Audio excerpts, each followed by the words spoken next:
तो जो अभी आपने बताया कि एकादशी पे चावल नहीं खाते हैं, हाँ। और क्यों नहीं खाते? अगर खा लिया गलती से, भूल हो गई, भूलवश खा लिया, तो फिर क्या होता है उससे? क्योंकि देखिए चावल को लेकर के लोगों के मन में सवाल भी ये होते हैं, बिल्कुल, गूगल पे भी ये सवाल बहुत ज़्यादा पूछे जाते हैं। तो हमारे एक मतलब जानने वाले जिन्होंने कहा कि आप ये सवाल ज़रूर पूछिएगा कि एकादशी पे चावल का क्या महत्व होता है? देखिए एक बार जब पृथ्वी पे ना जब बहुत ज़्यादा भजन बढ़ जाता है ना, तो कहते हैं कि पाप को परेशानी होने लगी थी। इसमें ये कथा आती है कि जो पाप होता है उसने भगवान विष्णु से पूछा कि आप मेरे लिए कोई ऐसा स्थान दीजिए। सतयुग में जब भजन, जब ईश्वर की आराधना बहुत बढ़ गई थी, तो आप मेरा कोई स्थान दीजिए कि मैं कहाँ रहूँ उस समय।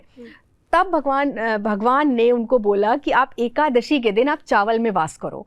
तो कहते हैं कि चावल में एकादशी के दिन पाप का वास होता है। और ये भी आप बड़ा अच्छा नियम है कि अगर आपने जगन्नाथ मंदिर की महिमा सुनी हो, तो जगन्नाथ मंदिर ही एकमात्र पुरी में जो ऐसा है कि वहाँ पर चावल बनता ही बनता है, क्योंकि वहाँ पर भगवान ने कहते हैं ना कि पाप को भी एक कोने में रख दिया था बांध के।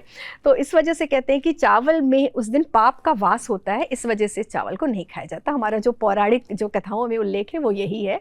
और इसके तो फिर बहुत सारे कारण होते हैं ना, क्योंकि अगर आप साइंटिफिक भी जाइए कि इस समय के हिसाब से आप देखिए, तो इस समय चावल को हम कहते हैं ना 15 दिन बाद हमारे शरीर में कुछ ऐसे ही वेदर भी हाँ चेंज हो रहा है, बिल्कुल मौसम होता है, बदलता तो इसलिए वो भी रीज़न है। लेकिन जो पौराणिक महत्व है वो यही है कि पाप का वास है, तो इस वजह से चावल नहीं खाते हैं।